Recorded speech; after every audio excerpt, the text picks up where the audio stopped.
देवबंद के अकाबिर इल्म वाले भी हैं, देवबंद के अकाबिर अकल वाले भी हैं, देवबंद के अकाबिर हिदायत वाले भी हैं। ये जो मैंने जो जुमले कहे हैं ना, ये हिदायत वाले भी हैं, अकल वाले भी हैं। मैंने एक एतराज का जवाब दिया है।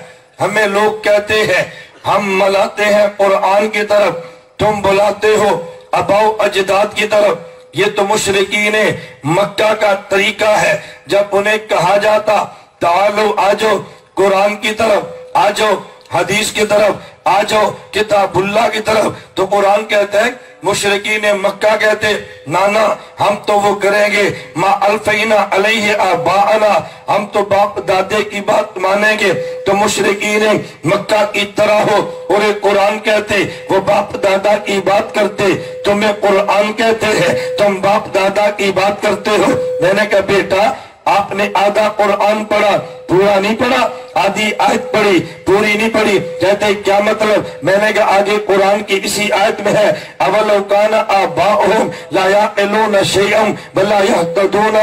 अगर बाप अकल वाला भी न हो, हिदायत वाला भी न हो, फिर भी बाप की बात मानोगे? पता ये चला अगर बाप अकल वाला हिदायत वाला हो तो फिर बाप की बात मानते हैं। मुशरिकीन मक्का उनके बाप अकल वाले भी नहीं थे, तभी तो अबू जाहल कहा मुशरिकीन मक्का के वाल हिदायत वाले भी नहीं थे। कुरान ने कहा उनकी बात न मानो, हमारे अबाओ अजदाद हिदायत वाले भी है, अकल वाले भी है। आयत समझो तो सही ना, अधूरी आयत पढ़ के हमारे ऊपर फतवे न लगाया करो। तवज्जो रखना, मैंने कहा हमारे अकाबिर अबा इल्म वाले भी है, अकल वाले भी है। आप कहोगे जी कैसे? मैं समझाने लगा। ये अकली ज़ाब्ता है, एक बड़ा है एक छोटा है। बड़ा काम शुरू करता है, वो जब दुनिया से जाने लगे तो छोटे को कह के जाता है देखो यहाँ तक काम मैंने किया, आगे बेटा यहाँ से तूने लेके चलना है। अगर वो ना कह कर जाए तब भी बड़ा जहाँ से काम छोड़ के जाए, छोटा वहां से काम लेके चलता है। ये दुनिया का ज़ाब्ता है। अगर बाप ने जगह खरीदी और मस्जिद बना दी है लेकिन मदरसा नहीं बना सका, तो बाप के जाने के बाद इसका बेटा मदरसा बनाता है। वो ये नहीं करता कि मस्जिद शहीद करके दोबारा बनाए, मदरसा बनाता है। इसने मदरसा बच्चों का बनाया, ये दुनिया से चला गया। बच्चियों का मदरसा इलाके की जरूरत थी, आगे पोता वो बच्चियों का मदरसा बनाता है, बना दिया। अब उसके बाद पड़पोता उसने देखा कि बाप ने मस्जिद बनाई, हमारे दादा ने मस्जिद बनाई, हमारे अब्बू ने ये मदरसा बनाया, इधर ये बच्चियों का बना। भाई हमारे इलाके की जरूरत स्कूल भी है, मुझे बनाना चाहिए। आगे पड़पोते ने स्कूल बनाया, पता चला बड़े ने मस्जिद बनाई, बाद वाले ने बच्चों का मदरसा, बाद वाले ने बच्ची का मदरसा और बाद वाले ने साथ स्कूल बना लिया। जहाँ पे बड़ा काम छोड़ के जाए, छोटा वहां से आगे काम लेके चलता है। इमामुल अंबिया ये सबसे बड़े हैं, दुनिया से गए हैं और गए मदीना से। इमाम अबू बकर मदीना से काम लेके चले हैं। अल्लाह के नबी के जानशीन इमाम अबू बकर मदीना से गए हैं। इनके जानशीन हज़रत उमर है, वो मदीना से काम लेके चले हैं। और उमर बिन खत्ताब मदीना में शहीद हुए, इनके जानशीन हजरत उस्मान मदीना से काम लेके चले हैं। इनके जानशीन हज़रत अली अल मुर्तदा है,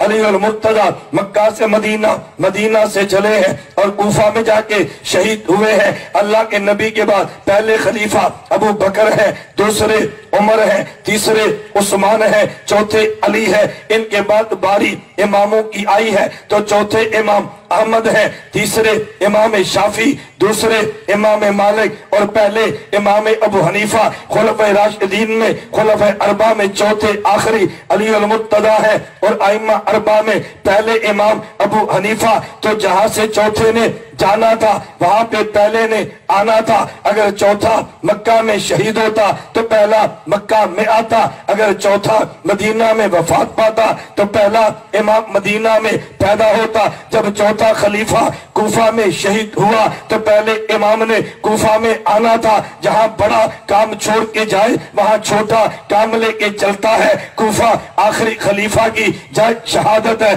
तो पहले इमाम की जाए विलादत है। अब बताओ इमाम को कहां आना चाहिए था? इसमें तो हमें फख्र से कहना चाहिए। आप घबरा जाते हैं। मैं कहता हूं یہ لوگ اعتراض تو کرتے ہیں، توجہ رکھنا، لیکن جو ہمیں نہیں مانتا نا وہ کوفہ کو اتنا مقدس مانتا ہے، نماز دیے خان بھی پڑھے نا تو مٹی کوفہ کی رکھتا ہے۔ نہیں سمجھے؟ جو کوفہ کے خلاف ہمارے امام کو گالیاں دیتا ہے نا کہ کوفی امام نہیں مانتے، وہ کوفی زمین کو پاکیزہ اتنا سمجھتا ہے، دیے خان میں نماز بھی پڑھے تو مٹی کوفہ کے نیچے رکھتا ہے۔ یہ ناپاک تھی تو رکھی کیوں ہے؟ اگر پاک تھی تو میرے امام کو مان لینا جو اس مٹی سے پیدا ہوا ہے۔ ناپاک تھی تو سجدہ کیوں کیا؟ اگر پاک ہے تو میرے امام کو مان جو اس مٹی سے پیدا ہوا ہے۔ بات توجہ سے سمجھنا، کوفہ کو لوگ سمجھے نہیں ہیں۔ اور جی امام ابو حنیفہ کوفہ میں پیدا ہوئے، میں نے کہا ان کو کوفہ میں ہونا چاہیے تھا، مجھے کہتے وجہ، میں نے کہا وجہ یہ ہے، بات توجہ سے سمجھنا، وجہ یہ ہے ہم نے جانا مدینہ ہے، ہم نے جانا نبی پاک کے پاس ہے صلی اللہ علیہ وسلم، ہم نے جانا حضور کے قدموں میں ہے، بھئی جائیں کہاں سے؟ میں نے کہا خود طے نہ کر، جن کے پاس جانا انہی سے پوچھ لے، توجہ رکھنا، جن کے پاس جانا انہی سے پوچھ لے۔ میں آپ کو دعوت دیتا ہوں، بھئی میرے مرکز اہل سنت والجماعت ادارے میں میرے پاس پڑھنے کے لیے آئیں، آپ پوچھے مولانا کیسے؟ تو جو راستہ میں بتاتا ہوں اس پہ چلنا تو پھر تیرا فائدہ ہوگا۔ میں نے راستہ اور بتایا تو اور سے آیا، پھر مجھ پہ گلہ کرتا ہے، وہ جی مجھے بڑی دیر لگ گئی، 12 گھنٹے لگے۔ میں نے کہا کیوں؟ میں اس راستے سے آیا، میں نے کہا میں نے جو بتایا تو ادھر سے کیوں نہیں آیا؟ جب آنا میرے پاس ہے تو میرے بتائے راستے کو مان لینا، آنا میرے پاس ہے، راستہ دوسرے سے پوچھتا ہے اس سے تو نقصان ہوگا، مجھ سے پوچھ لے تو جلدی آئے گا۔ توجہ سے بات سمجھنا، میں نے کہا جانا ہم نے مدینے والے اللہ کے نبی کے پاس ہے، ہم ان سے پوچھ لیتے ہیں جب آپ کے پاس آئے تو کس راستے سے آئے، جو راستہ وہ بتائے اسی کو لے لے۔ ہم نے اللہ کے نبی سے پوچھا آپ کے پاس آئے تو راستہ کون سا ہے؟ الکامل ابن عدی میں میرے پیغمبر کا ارشاد موجود ہے، رسول اللہ فرمانے لگے انا مدینۃ العلم والی بابھا فمن اراد المدینہ فلیات البابا، میں شہر علم ہوں، علی شہر علم کا دروازہ، جب شہر علم میرے پاس آؤ میرے دروازے سے گزر کے آنا، شہر علم مدینہ میں ہے، شہر علم کا دروازہ علی کوفہ میں ہے، ہم نے جانا شہر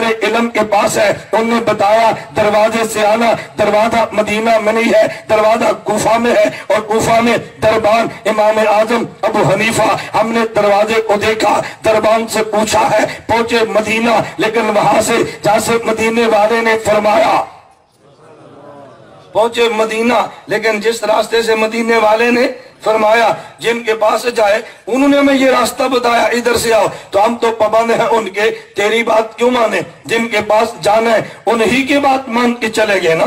ہم اس لیے کہتے ہیں مدینہ یہ ہماری منزل ہے، کوفہ اس منزل کا راستہ ہے۔ اگر آدمی کی منزل پہ ٹھیک پہنچنا ہو تو راستہ کشادہ بھی چاہیے، توجہ، راستہ کشادہ بھی چاہیے، اس لیے ہم نے اللہ کے نبی کو منزل مانا ہے، امام اعظم ابو حنیفہ کو راستہ مانا ہے۔ جتنا راستہ کھلا ہو، جتنا راستہ صاف ہو، اتنی گاڑی کی رفتار بھی ٹھیک ہوتی ہے۔ امام ابو حنیفہ یہ کھلا بھی ہے، امام ابو حنیفہ صاف بھی ہے، راستہ اچھا ہو تو گاڑی کی رفتار ٹھیک رہتی ہے۔